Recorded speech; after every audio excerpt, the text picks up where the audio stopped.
Alô galera goiana, alô galera atleticana, aquele abraço. Sejam bem-vindos ao Futebol 62, o jornalismo esportivo do século 21. E o Dragão perdeu mais uma vez dentro de casa, 2-0 para o Atlético Mineiro, em jogo da 25ª rodada do Campeonato Brasileiro.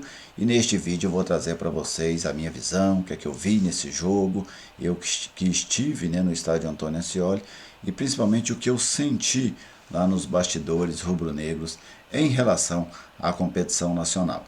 Logo depois da nossa vinheta de abertura, eu trago para vocês mais detalhes.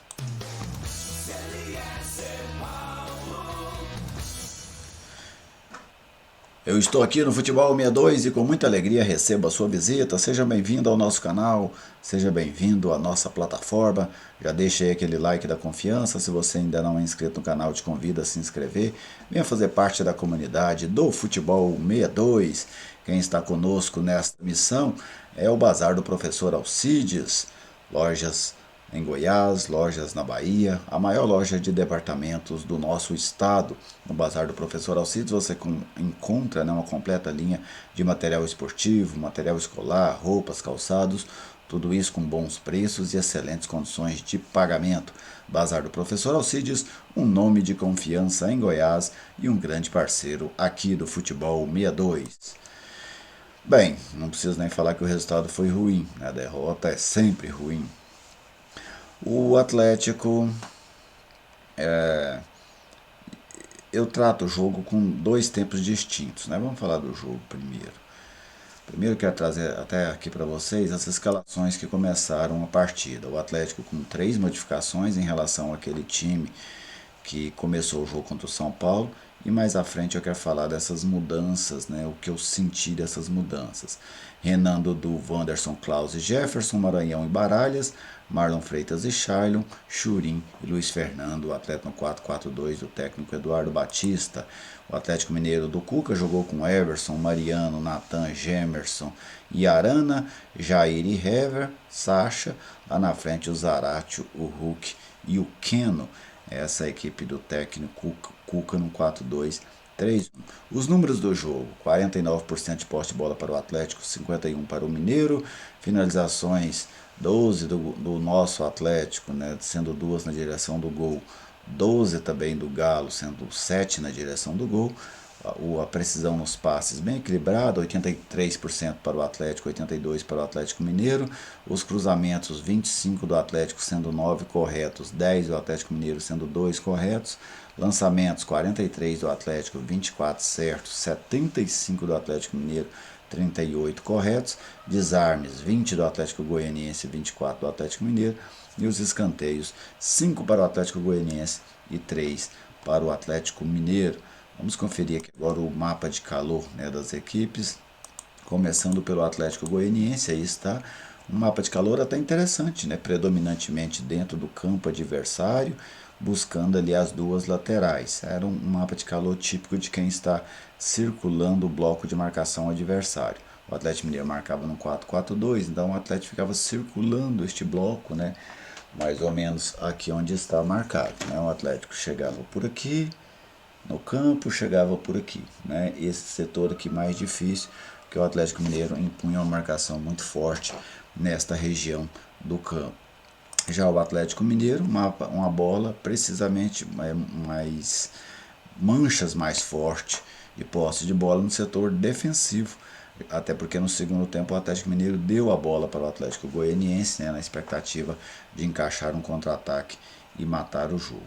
A partida eu divido, como eu citei, em dois momentos, né? O primeiro tempo, achei o primeiro tempo equilibrado, que o Atlético conseguiu marcar bem o Atlético Mineiro.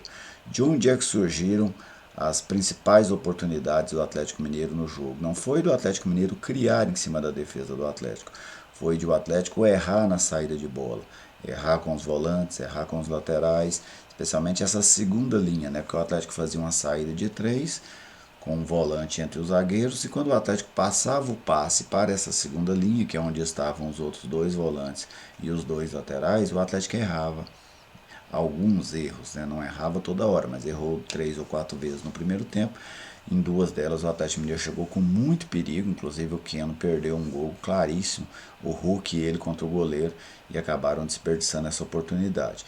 E depois, já no finalzinho, o Atlético toma um gol, esse um gol muito mais em cima da qualidade técnica do jogador do Atlético Mineiro, em que pese para mim os defensores do Atlético poderiam ter matado a jogada, lá de fora ainda, né, na lateral da área, mas deixaram o Keno invadir a área, limpou um, limpou dois e bateu para fazer o gol.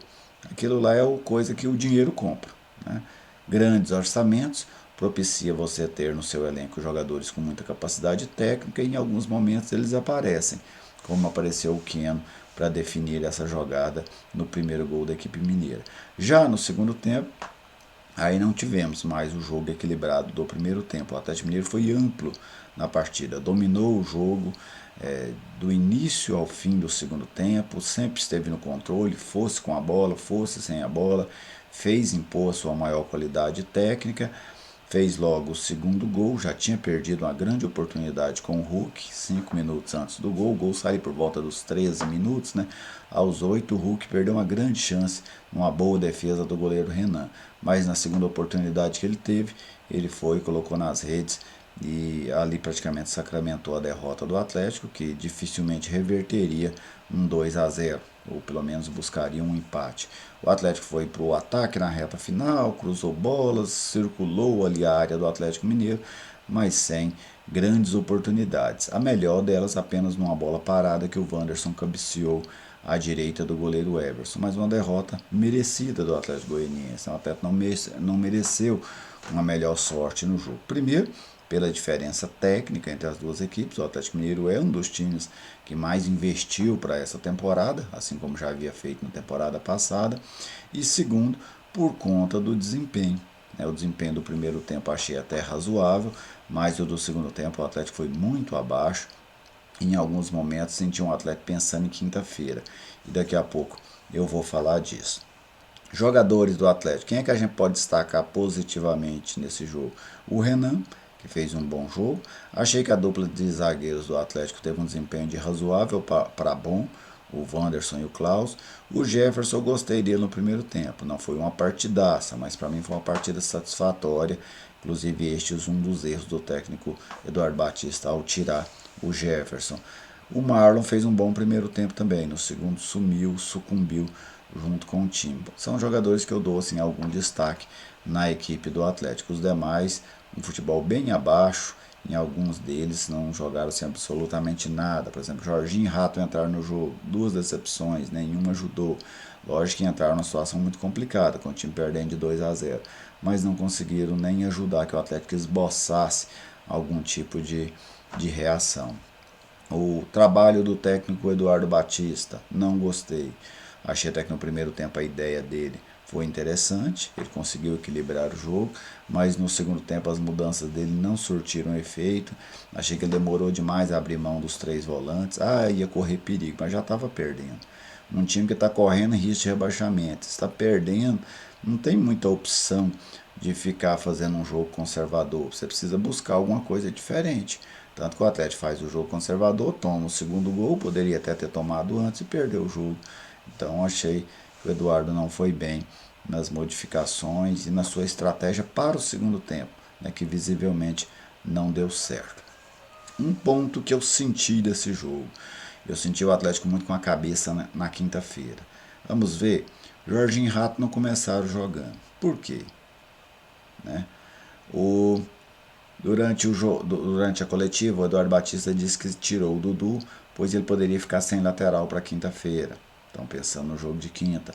Quando ele tira o Marlon, ali no segundo tempo, também imagino que já foi pensando no jogo de quinta-feira. Então, o Atlético, ainda durante o jogo, acabou já virando a chave, né, como o pessoal gosta de citar, para o jogo de quinta-feira. Mas o que mais me preocupou no Atlético não foi o de durante o jogo, o desempenho ruim no segundo tempo, a derrota, essa sequência negativa de resultados, mas foi o sentimento, o ambiente. E o ambiente que eu senti no estádio de Antônio Ascioli, seja ouvindo o Adson, que citou que o Atlético precisa tentar na Copa Sul-Americana salvar o ano, que ele vai estar aqui para o ano que vem, seja na Série A ou na Série B, seja o Atlético já começa a fazer um discurso de Série B, de não ter forças para reagir, mas conversando com outras pessoas, eu senti todos muito desanimados mesmo, conformados, talvez seja essa a palavra.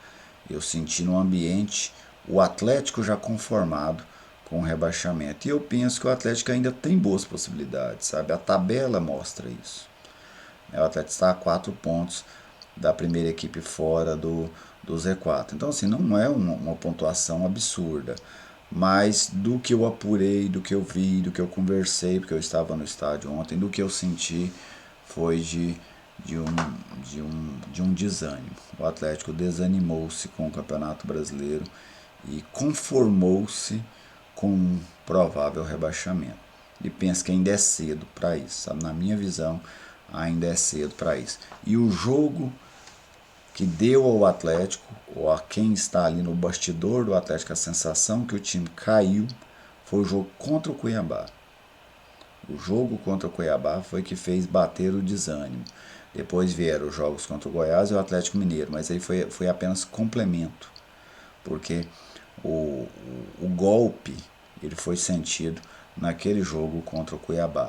Ali, isso quem me falou foi gente do Atlético, de dentro do Atlético. Aquele empate contra o Cuiabá fez o pessoal jogar a toalha. Penso que é cedo, talvez conquistando uma vitória lá em Curitiba, nesse confronto direto contra o Curitiba, o Atlético readquira o seu ânimo. Mas realmente o que mais me chamou a atenção nesse jogo de ontem foi justamente isso. Foi o Atlético ter já adotado um discurso de conformismo. E isso eu penso que se passar para o dia a dia, passar para dentro do elenco, aí realmente o atleta não vai ter nenhuma chance de escapar. Para ter chance de escapar, o atleta precisa pelo menos acreditar. É o primeiro passo. Sem esse passo, a queda fatalmente será certa. Tá bem, gente? Foi isso que eu vi do jogo, foi isso que eu senti do jogo, foi isso que eu senti do bastidor atleticano. Um grande abraço a todos vocês, muito obrigado pela audiência de sempre e até a próxima.